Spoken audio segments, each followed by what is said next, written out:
And in this way, the church's confession of Christ's lordship, of Christ's kingship, not merely becomes devotional.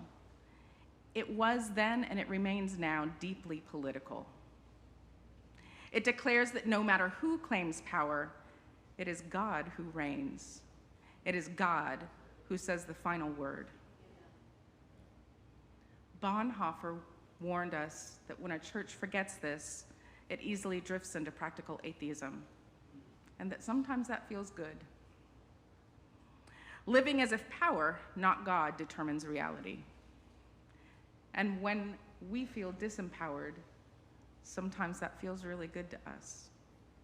But I'd like to invite you into understanding the power that comes in the submission of knowing that God is the one who reigns, that God is the one who has the final word, that God is the foundation of our peace.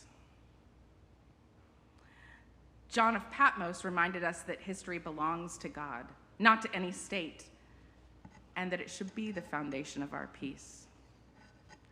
To call Jesus the faithful witness is to recognize that he spoke truth in the face of violent oppression, a truth that ultimately found him put to death by that oppression, just as it did Bonhoeffer.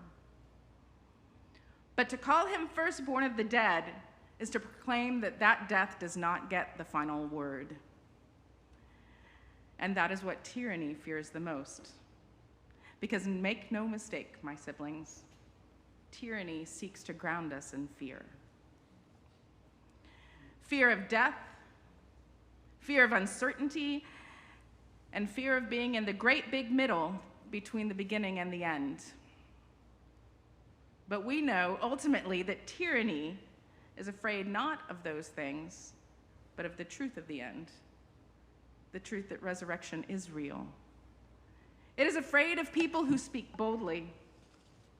It doesn't understand that as a priestly people, we are not afraid to lose earthly power, because we know that Christ is the King of all creation, the firstborn of the dead, and the author of our salvation.